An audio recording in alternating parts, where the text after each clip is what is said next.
firing systems, professional firing systems, a few years ago looked like this, and now you can get these kind of things second hand. I got these through the fireworks forum, through a very excellent chap who gave me lots of information and stuff. And I am familiar with these kind of things, and I think I talked about in previous video how, you know, we've got like Ignite and all the other app-based fireworks systems that you can get. But the thing is with these is they're kind of old school really, and they use traditional electric match when a lot of your new fireworks systems have their own match. For instance, I saw one that has like a reusable match. It's like a match that heats up, and there's like, how many times is that match going to last for? It's supposed to last a lifetime, whatever that means, but it certainly doesn't. I think they got about 25 before this match completely died. Well, obviously this is a one-time deal. This is an electric match, E-match. Now, this is going to be tricky to do because I've only got one hand free. But electric match comes with a shroud over it, which you can use for different purposes. Look at this one-handed wizardry here.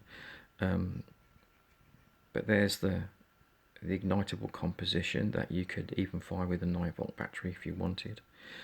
And the other end of it, I really should have prepared this, shouldn't I? But you can see that it's shunted, as it's called. It's got like a plastic shroud over the end, which is just basically, you know, they've just chopped into the very thin wire. So what you need to do is you need to pull that off, and then you've got two separate wires then. But what you never want them to do is ever touch. Sorry about the out of focus here. That's a bit rubbish, this, isn't it?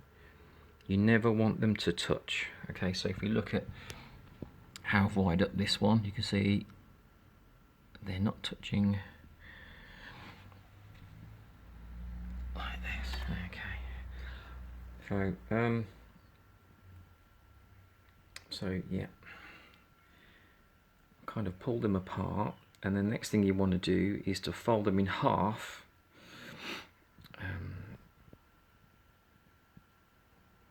I really didn't think this through, did I? Doesn't matter. This isn't a very good job, but you kind of fold them in half like that.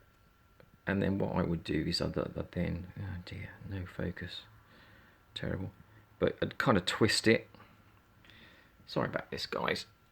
Kind of twist it, and a lot more than that, so it's nice and secure.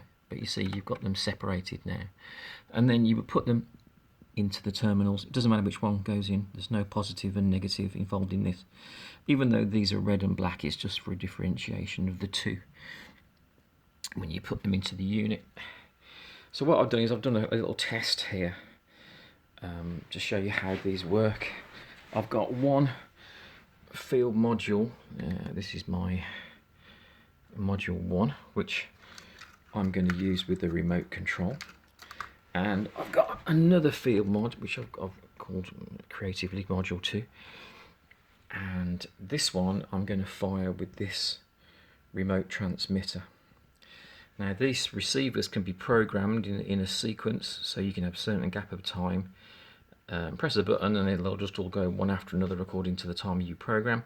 Or you can do them in single shot mode, and this is what I've done. I've done these in single shot mode. So we will see if this works at all. So what I have done is I've wired this one up on shot 11 or Q11. Now when you have all these wired up, you have to test continuity, and that is, you know, is the circuit made correctly? Are any wires touching? You know, you go through and you finesse it so that everything's nice and separate. And then you can kind of close the lid and stuff like that. So I'll show you how we do continuity on these kingdoms. So that's on Q11. So if you can see that the safety switch, the fire switch, the key is on off. But I'm going to put this onto test. And it's going to say E next to, and now we're battling reflectivity. Next to each one, okay, E, error on all these, okay. But let's watch it cycle around again, and what you'll notice is that 11 won't come up. Error on 4, 5, yeah, nothing's connected. Look for it, 9, 10, see?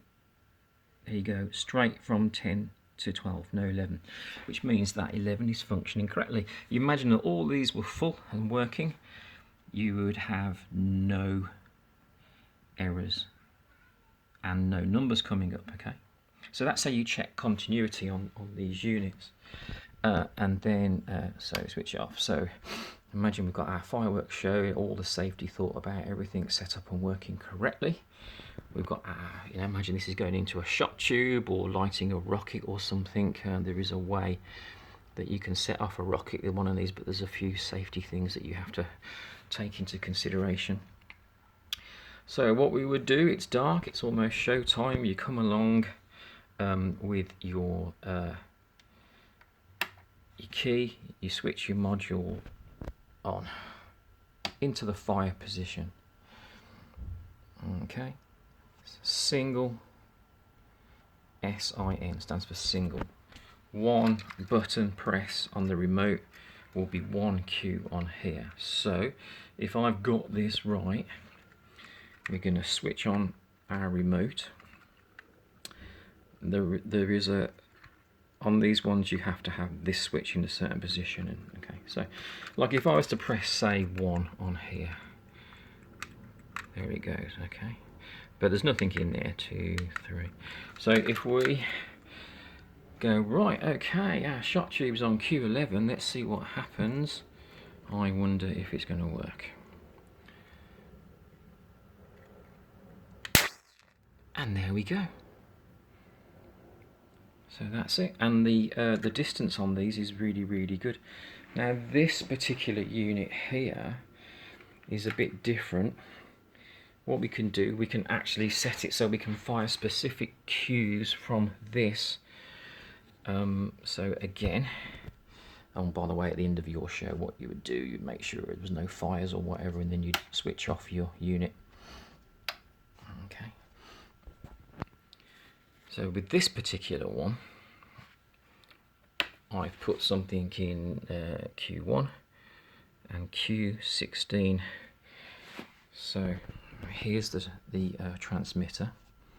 We're going to switch it on, and we're going to put it straight into on. So we're now live, but then we have another safety system on here. Actually, there's another one afterwards which I need to show you for single mode.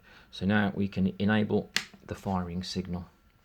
So on this one, this can do many things, but what I can do is I can, you can switch this little LED display on or off. You can cycle up or down to the particular cue that you want. Now I've got one on Q1 and I've got one on Q16.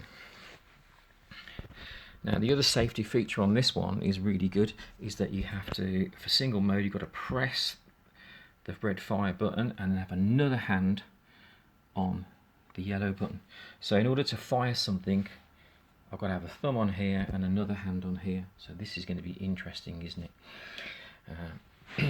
And you can see that as it cycles through and it's testing out, it's not actually finding 16. There's no error on 16, so it'll go from 15 to 17. Let's have a look. Sorry, the other way around. Yeah. 16 didn't occur. It went straight to 17, didn't it? Okay, and then again there's no number 1 because that one's working. And you see how nicely separated I've got these.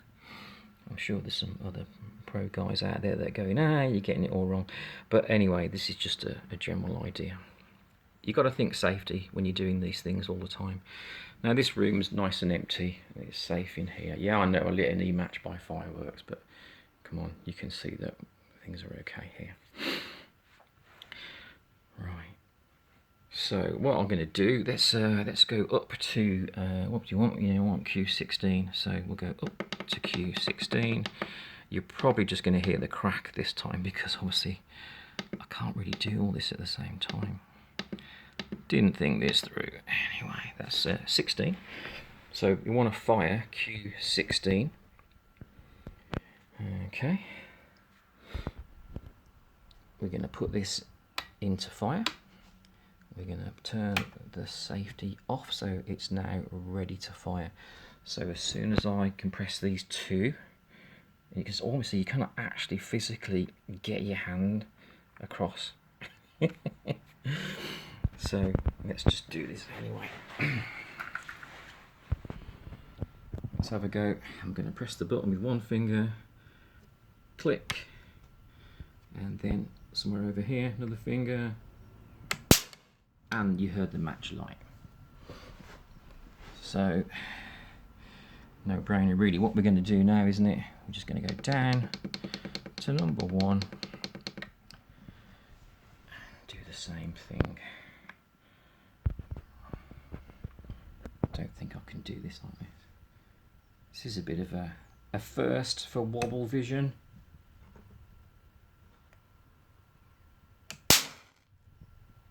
Almost got it. Okay, there you go.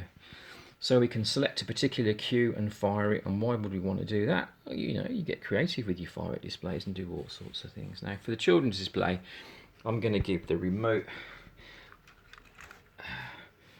to my wife and the children, and then I'm going to sit at the back and do particular ones through the show with this setup. Okay.